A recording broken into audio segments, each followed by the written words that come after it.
PJ Bupati Sorong berharap Perda Perlindungan Hutan Mangrove segera diterbitkan untuk melindungi hutan mangrove Kabupaten Sorong dari ancaman degradasi.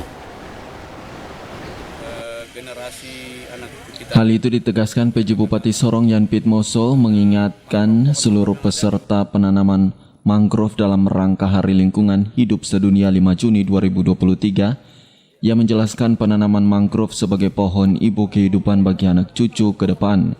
Karena mangrove di Kabupaten Sorong sudah hampir punah lantaran ditebang masyarakat dengan alasan untuk kepentingan ekonomi.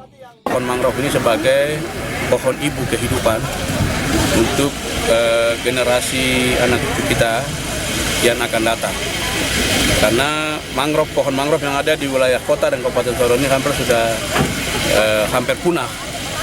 Habis ditebang oleh masyarakat kita dengan alasan kepentingan ekonomi, tapi kita pemerintah juga harus menyadari itu bahwa memang itu juga menjadi bagian dari mata pencaharian mereka untuk ekonomi. Tetapi pemerintah tentunya hari ini ke depan kita akan menyusun program strategi baru untuk bagaimana membuat masyarakat kita ini mandiri dan tidak tergantung pada bagaimana mereka menebang pohon mangrove untuk menjadikan sebagai kebutuhan ekonomi mereka, tapi mungkin kita akan memberikan modal usaha kepada masyarakat kita yang ada di wilayah bantaran sungai ataupun wilayah kabupaten dan kota ini untuk mereka lebih mandiri untuk membangun ekonomi dengan usaha-usaha yang lain, tidak harus tanpa menebang pohon mangrove.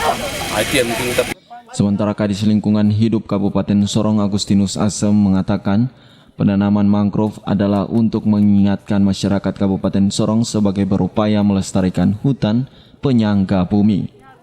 Ia juga menjelaskan kerusakan hutan mangrove di Kabupaten Sorong tidak mencapai 10% dari total hutan mangrove yang seluas 13.000 hektar, sehingga perlu melestarikannya sebelum terjadi kerusakan yang lebih fatal. Mengingatkan orang-orang, masyarakat stakeholder Kabupaten Sorong supaya mangrove ini mungkin menjadi salah satu bagian dari upaya melestarikan fungsi hutan sebagai penyangga bumi, karena kalau tanpa hutan kita bisa bayangkan bagaimana terjadi pemanasan global, terjadi perubahan iklim.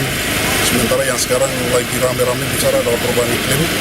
Perubahan ini menjadi bagian dari kita harus menjadi dukungan dari semua rakyat, semua stakeholder, semua lapisan masyarakat, sehingga kita bisa menciptakan bumi ini menjadi milik kita bersama, tempat kita berdiam, tempat kita hidup dalam suasana yang aman dan damai. Terus yang berikut adalah Kabupaten Sorong hampir 13.000 lebih hektar. Kalau kita mendapatkan yang tingkat kerusakan mungkin baru terjadi di sekitar Aimas Kelalin ini, mungkin belum sampai 10%. Jadi kita berupaya mempertahankan yang ada ini.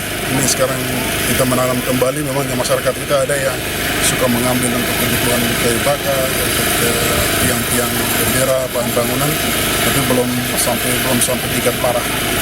Semi Finjalang CWM Channel.